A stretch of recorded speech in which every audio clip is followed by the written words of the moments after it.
तो ये वीडियो आज का इतना ज्यादा खास होने वाला है, बहुत ही पावरफुल होने वाला है, क्योंकि इस वीडियो में हम जानेंगे कि अगर आप क्लास 12 में हो या फिर अगर क्लास 11 से क्लास 12 में आप आए हो तो किस प्रकार से तैयारी करनी है, हमें क्लास 12 को कैसे बेहतरीन बनाना है। तो ये वीडियो बहुत ही ज्यादा इंपॉर्टेंट होने वाला है, तो सभी बच्चों के पास, अपने सभी दोस्तों के पास शेयर जरूर कर देना, क्योंकि इस वीडियो में आपको पता चलेगा कि क्लास 12 में कैसे एग्जाम देके आप टॉप कर सकते हो। तो आज का वीडियो यहाँ पे आप देख सकते हो 12th बोर्ड की पढ़ाई कैसे शुरू करें। सबसे पहले हम जानेंगे प्यारे बच्चों कि अगर आप सभी क्लास 11th में हैं और पास करके क्लास 12th में आए हो तो ये वीडियो केवल आपके लिए है, और आज में हम जानेंगे कि क्लास 11th में हमारी पढ़ाई क्या होती है और क्लास 12th में हमारी पढ़ाई क्या होती है।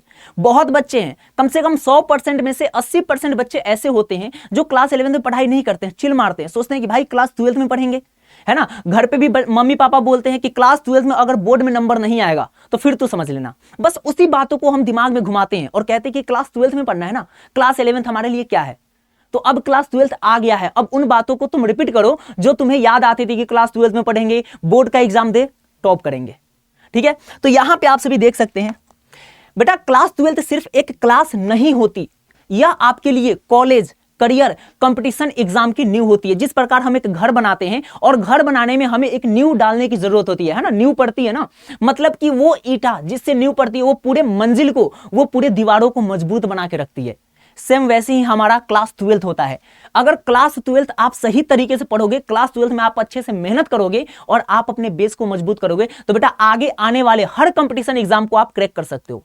आगे जाने के बाद जब हम कंपटीशन एग्जाम में जाते हैं या फिर किसी भी एग्जाम को क्रैक करना चाहते हैं, किसी भी एग्जाम को देना चाहते हैं, तो हमें थोड़ा डर लगने लगता है। वो डर इसी कारण से आता है कि आपने क्लास 12th में पढ़ाई सही से नहीं किया है। अगर आप क्लास 12th को सही से पढ़ोगे, उसमें आने वाले हर एक सब्जेक्ट को निचोड़ करके पढ़ोगे ना, तो आगे आने वाले जो भी एग्जाम होंगे, चाहे वो सीयूईटी हो, चाहे वो कंपटीशन एग्जाम हो, चाहे वो कोई भी गवर्नमेंट जॉब की एग्जाम हो, आप उसे निकाल सकते हो। लेकिन कब? जब आप क्लास 12th को पकड़ कर रखोगे, क्लास 12th में हर एक सब्जेक्ट को उतने अच्छे तरीके से पढ़ो जितने अच्छे तुम कंपटीशन में जाके मेहनत करते हो। वही मेहनत अगर तुम पहले दिखा दोगे तो भाई आगे बहुत काम आएगा। ठीक है, यहां पे एक नहीं दो लाइन लिखा गया है, और वो दोनों लाइन ये है कि गलत दिशा में मेहनत मतलब कि समय की बर्बादी। भाई मेहनत हर बच्चा करता है और हर बच्चा ये सोच के करता है कि हमें क्लास 12th में टॉपर बनना है, लेकिन आप समझ सकते हो कि टॉपर सभी नहीं बनते हैं, केवल 1 2 3 बनते हैं, ये तो पता है ना। लेकिन आखिर में वो टॉपर क्यों बनते हैं, आप क्यों नहीं बनते हो? जबकि आप भी मेहनत टॉपर बनने के लिए ही कर रहे हो, वो भी मेहनत टॉपर बनने के लिए ही कर रहा है, लेकिन वो बन जाता है, आप नहीं बनते हो। मेहनत दोनों का है, लेकिन अंतर बस इतना है कि उसका सही दिशा में मेहनत है और आपका गलत दिशा में मेहनत है। तो आपको लगता है कि हम मेहनत कर रहे हैं, लेकिन बेटा गलत दिशा में जो मेहनत है ना, वो समय की बर्बादी है, वो हम टाइम पास कर रहे हैं। लेकिन सही दिशा में मेहनत मतलब कि सिलेक्शन, मतलब कि टॉपर। तो डिसाइड आपको करना है कि आप किस दिशा में मेहनत करना चाहोगे। मेहनत तो सभी बच्चे करते हैं, लेकिन टॉपर कुछ ही लोग बनते हैं, तो ये बात आपको ध्यान में रखने का। यानी कि प्यारे बच्चों, class 11th, class 12th transition की सबसे बड़ी प्रॉब्लम्स।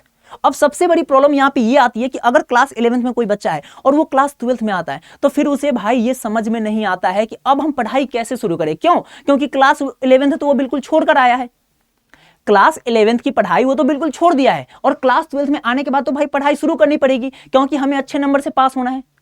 तो उसके लिए क्या करें, है ना, ये समझना बहुत जरूरी है कि क्लास 11th में अगर हम थोड़ा सा पढ़ाई किए हैं और क्लास 12th में आते हैं तो ऐसा क्या करें जिससे हमारा एग्जाम बहुत अच्छा हो और जिससे हम एक अच्छे नंबर ला सके। तो प्यारे बच्चों, पहला जैसे मान लेते हैं, देखो पहला प्रॉब्लम क्या है, पहला प्रॉब्लम है कि क्लास 11th कमजोर है ना। सबसे पहली समस्या क्या आती है, क्लास 11th कमजोर है। अगर साइंस वाले बच्चे को देखो तो फिजिक्स, केमिस्ट्री, मैथ में बैकलॉग लगा हुआ है। जो साइंस वाले बच्चे हैं उनको अगर देखो तो उनका अलग ही परेशानी है, वो कहते हैं कि भाई हमारा फिजिक्स, केमिस्ट्री, मैथ ये सब कमजोर है। अगर यहीं पे बात कर ले अगर कॉमर्स वाले का, तो उनको देखो अकाउंट्स, इकोनॉमिक्स, बिजनेस स्टडीज ये सभी बेसिक क्लियर नहीं है। भाई जब तुम्हारा बेसिक क्लियर नहीं रहोगे तो फिर कहां से क्लास 12th में पढ़ोगे। और ये सारी चीज प्रॉब्लम खड़ी होती है क्लास 11th से। जब आप क्लास 11th की पढ़ाई नहीं करते हो तो ये सारे प्रॉब्लम वहीं से देखने को मिलते हैं। घबराओ मत, इसका सॉल्यूशन भी है। तीसरा प्रॉब्लम अगर बात करें आर्ट्स वाले बच्चों के लिए, तो उनका कंसेप्ट रटा हुआ होता है, समझ नहीं आता है। रट लिए हैं भाई, टीचर ने बता दिया हम रट लिए हैं, लेकिन क्लास 12th में जाओगे तो सोचो वो कंसेप्ट कहां जाएगा। रट्टा मारने का बस मतलब यही है कि बस कुछ समय तक वो याद रहेगा, लेकिन अगर आप कंसेप्ट समझते हो तो फिर वो पूरी जिंदगी आपके साथ चलेगी, है ना। तो यहाँ पे क्लास 11th की ये प्रॉब्लम है, सॉल्यूशन क्या है इसके बारे में जानो। इसका सॉल्यूशन भी लेकर आया हूं। सॉल्यूशन ये है कि क्लास 12th शुरू करने से पहले क्लास 11th का सिलेक्टिव रिवीजन जरूरी है, पूरा सिलेबस नहीं। यानी कि जब आप क्लास 12th में जा रहे हो तो क्लास 11th के उन चैप्टर का रिवीजन कर लो, उन महत्वपूर्ण टॉपिक का रिवीजन कर लो जो कि क्लास 12th के लिए बहुत ज्यादा जरूरी है। ये बात सभी नहीं बताएंगे, वो सीधा यही बोलते हैं, टीचर यही बोलते हैं, कोई नहीं बेटा तू आ गया है ना, अब हम तुमको क्लास 12th में तेज कर देंगे। बउआ क्लास 12th में ऐसा कौन सा जड़ी बूटी है भाई जो तुम पिलाकर तेज कर दोगे? अगर उसको क्लास 11th का कोई बेसिक चीज नहीं पता होगा तो क्लास 12th कैसे तेज हो जाएगा? नहीं होगा। तो इसकी एक ही सॉल्यूशन क्या है कि क्लास 12th में अगर आप चले गए हो तो क्लास 11th का कम से कम वो बेसिक चैप्टर कम से कम पढ़ लो। क्या? उस बेसिक टॉपिक के बारे में आपको पता होना चाहिए। क्या समझे? ठीक है। अगला प्रॉब्लम देखो, दूसरा प्रॉब्लम ये होता है कि बोर्ड वर्सेस सीयूटी। यानी कि अब क्लास 12th में जैसे आप जाते हो वहां पे दिमाग में एक बात चलती है कि भाई अब सीयूटी का पढ़ाई करें या हम बोर्ड का पढ़ाई करें, ये दिमाग में चलता है। क्यों? क्योंकि आगे जाके सीयूटी भी करना है। तो अब हमारे दिमाग में ये बात चलती है। इसका सॉल्यूशन देखो, सबसे पहले बोर्ड करें या सीयूटी, एनसीईआरटी काफी है या एक्स्ट्रा कुछ पढ़ना पड़ेगा, ये हमारे पास प्रॉब्लम होती है। क्योंकि टीचर तो बोल देते हैं कि भाई एनसीईआरटी पढ़ो, लेकिन हमारे दिमाग में चलता है कि केवल एनसीईआरटी पढ़ने से हो जाएगा सीयूटी या फिर बोर्ड, या फिर हमें कुछ एक्स्ट्रा पढ़ना है। तो इसका सॉल्यूशन भी लेकर आया हूं। इसका सॉल्यूशन ये है, इस समस्या का समाधान ये है प्यारे बच्चों कि सीयूटी के लिए भाई सिंपल सी बात है, एनसीईआरटी बेस्ड। अगर आपको एनसीईआरटी पे पकड़ है ना तो ऐसा कोई क्वेश्चन नहीं होगा जो आपको सीयूटी से बाहर निकाल सकता है। कब? जब आपका एनसीईआरटी बेस मजबूत होगा। और बोर्ड के लिए थोड़ा सा और एफर्ट्स लगाना है कि एनसीईआरटी प्लस राइटिंग। अब बोलोगे सर इसमें एक क्यों जोड़ दिया गया? क्योंकि बेटा क्लास 12th का जो बोर्ड का एग्जाम होता है ना, इसमें हमें लिखना पड़ता है, इसमें हमें लिखना भी पड़ता है। लेकिन प्यारे बच्चों जो सीयूटी का एग्जाम होता है ना, ये क्या होते हैं? ये केवल एमसीक्यू होते हैं। क्या होते हैं? केवल एमसीक्यू। तो इसमें राइटिंग की जरूरत नहीं है। सीयूटी एग्जाम में राइटिंग की जरूरत नहीं है, हमें बस बेस पकड़ना है, हमें कंसेप्ट पकड़ना है, और वो कंसेप्ट हमारा मजबूत हो जाएगा एनसीईआरटी से। और बोर्ड के लिए हमें थोड़ा राइटिंग करना है। तीसरा है कि प्रैक्टिस दोनों साथ चल सकते हैं अगर स्ट्रेटजी सही हो। सीयूटी और बोर्ड दोनों को हम साथ ले सकते हैं। भाई जो क्लास 12th में पढ़ रहे हैं उसको थोड़ा कंसेप्ट वाइज पकड़ेंगे। जब कंसेप्ट वाइज पढ़ेंगे तो हमारा सीयूटी क्लियर है, और आंसर लिखते चलेंगे तो बोर्ड भी क्लियर है। कौन बोलता है कि सीयूटी और बोर्ड एक साथ नहीं कर सकते हैं? बेटा किसी के बहकावे में मत आओ, एक साथ कर सकते हो। लिख तो आप रहे हो ना, तो राइटिंग की प्रैक्टिस हो रही है, और जब आप कंसेप्ट पढ़ोगे, जब आप अच्छे से पढ़ोगे तो आपका सीयूटी क्लियर हो रहा है। तो दोनों एक साथ कर सकते हैं। कब? जब आपकी स्ट्रेटजी बिल्कुल मजबूत होगी, बिल्कुल पक्की होगी तब। तो ये हमारा दूसरा प्रॉब्लम था। दोनों प्रॉब्लम खत्म हो गए, सॉल्यूशन भी आपने देख लिया। अब आते हैं जरा इधर कि सब्जेक्ट वाइज डिटेल्स स्ट्रेटजी क्या है। यानी कि देखो यहां पे मैंने ऊपर सब लिखा रखा है कि 12वीं की शुरुआत कैसे करें, किस प्रकार हमें 12वीं की शुरुआत करना है, किस तरीके से पढ़ना है कि हमारा बोर्ड बहुत ही अच्छा हो। तो पहला, उसके बाद आपने देख लिया। अब यहां पे हम देखेंगे कि अलग अलग सब्जेक्ट को कैसे हम स्ट्रेटजी बनाएंगे और किस प्रकार से पढ़ना चाहिए। अगर हम बात कर ले साइंस वाले बच्चों के लिए, है ना, हमारे साइंस वाले भी बच्चे हैं, आर्ट्स वाले भी बच्चे हैं, कॉमर्स वाले भी है, तो उनके लिए सबके अलग अलग लाया हूं।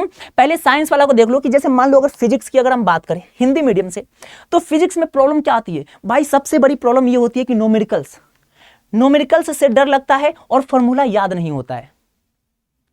बिल्कुल बेसिक है, सबका एक ही समस्या है।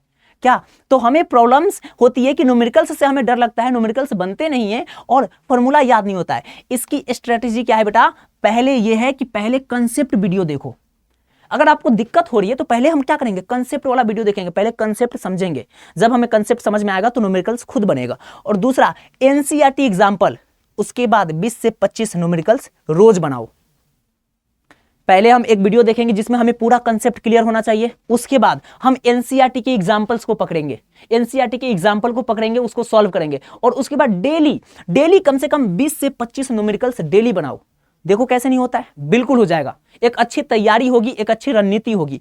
उसके बाद टिप्स ये है बेटा कि derivation plus numericals equal to board plus CUET, दोनों निकल जाएंगे, बात खत्म। देखो हो गया।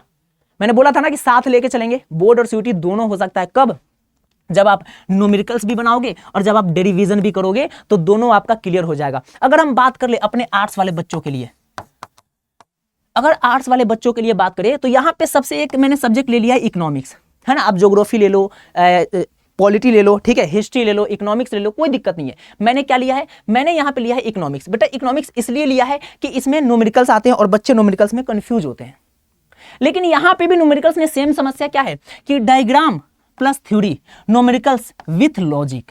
जब आप इकोनॉमिक्स को अच्छा करना चाहते हो तो आपका डायग्राम आप देख लो, ठीक है, आप न्यूमेरिकल्स देख लो, थ्योरी कवर कर लो लॉजिक बाय यानी कि कंसेप्ट के साथ। अगर हिस्ट्री की बात करें तो हिस्ट्री में डेट्स, जब आप डेट पे पक्के इरादे के साथ पक्का मजबूत कर लेते हो तो भाई आपका हिस्ट्री क्लियर होता है। ज्योग्राफी, ज्योग्राफी में आपका कंसेप्ट ही कंसेप्ट भरा हुआ है, तो आप कंसेप्ट से जब क्लियर करते हो तो ज्योग्राफी आपकी मजबूत हो जाएगी। तो ये दोनों एक साथ चल सकते हैं, कब, जब आप डेरिवेशन और न्यूमेरिकल्स दोनों को साथ साथ करोगे, तब कोई भी सब्जेक्ट आपका नहीं पीछे रहेगा, मजबूत हो जाएगा।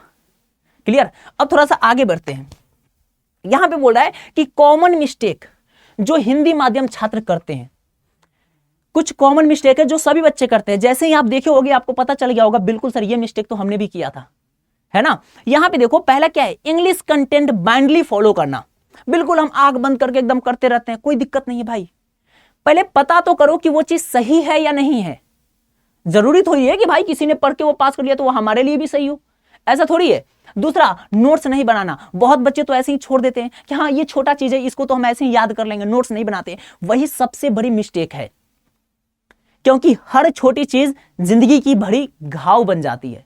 और कहते हैं प्यारे बच्चों कि जब जीत जिद की हो, जब जीत जिद की लग जाए तो घाव मायने नहीं करती।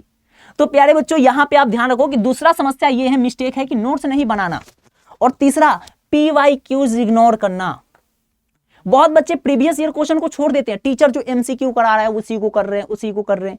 भाई जब तुम PYQ देखोगे तो तुम्हें पता चल जाएगा कि हमारे एग्जाम में प्रश्न कैसे आने वाले हैं। क्योंकि ये बात ध्यान रखना, PYQ तुम्हें सिखाता है कि प्रश्न कैसे आएंगे और MCQ सिखाता है तुम्हें कि एग्जाम कैसे देना है। ठीक है, इस बात को याद रखना कि PYQ इग्नोर बिल्कुल नहीं करना है। अभी बहुत टाइम है, सोचेंगे। ये तो भाई हर बच्चे की मुसीबत है। जब भी हम कुछ पढ़ने जाते हैं तो हमारे दिमाग में चलता है चलो अभी टाइम है, बाद में कर लेंगे। जब भी हम कुछ करने जाते हैं फिर दूसरा सिलेबस लेते हैं तो अभी तो टाइम है, बाद में इसको पढ़ लेंगे। ये सबसे बड़ी मिस्टेक है, यही कॉमन मिस्टेक होती है। हमारे हिंदी माध्यम वाले जितने बच्चे हैं वो यही मिस्टेक करते हैं। और इसमें से सबसे ज्यादा मिस्टेक तो भाई मुझे लगता है ये वाला करते हैं। अभी तो बहुत टाइम है, दिसंबर में करेंगे, अक्टूबर में करेंगे, टाइम चला जाएगा। बेटा समय हर किसी के पास है लेकिन समय किसी का नहीं होता है, याद रखना। समय हर किसी के पास है लेकिन समय किसी का नहीं होता, होता उसी का है जो मेहनत करके अपनी तकदीर को बदल दे। तो यहां पे प्यारे बच्चों अभी टाइम है, नहीं है भाई, बिल्कुल नहीं है।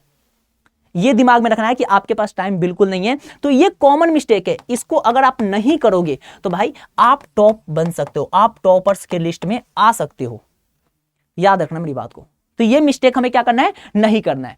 उसके बाद स्ट्रेटेजी क्या होना चाहिए हमें, है ना। हमारी शुरुआत जो होनी चाहिए 12वीं की, हमारा प्लानिंग कैसा होना चाहिए कि हम किस प्रकार से शुरू करें और कैसे कवर करें। सबसे पहला NCERT लाइन बेस्ड क्वेश्चन।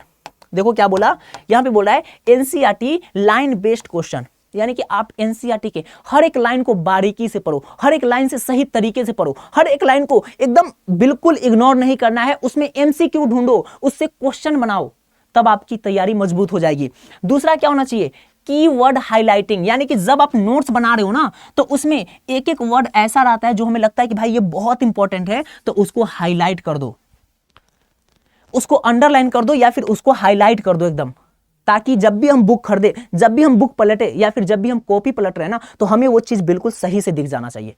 तीसरा बात है आंसर राइटिंग प्रैक्टिस। बहुत बच्चे सोचते हैं कि हम लास्ट में आंसर राइटिंग प्रैक्टिस कर लेंगे, यही सबसे बड़ी बेवकूफी है।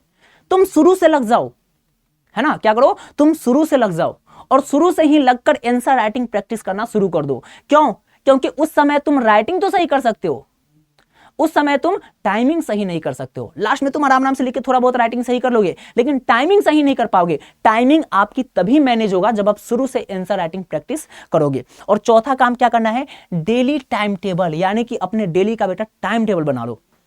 बहुत लोग कहते हैं टाइम टेबल से पढ़ाई नहीं होता है, बिल्कुल होता है, लेकिन कब, जब आप ईमानदार रहोगे अपने टाइम टेबल के प्रति, अगर आप हॉनेस्ट हो बिल्कुल, तो आपका टाइम टेबल ही आपको एक अच्छा नंबर दिला सकता है, याद रखना।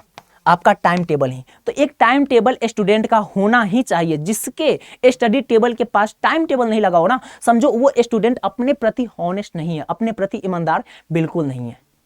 तो ये बात याद रखना। मैंने जो प्रॉब्लम्स बताए, मैंने सॉल्यूशन भी बताया, मैंने आपको स्ट्रेटेजी भी बताया कि किस प्रकार हमें तैयारी करनी है।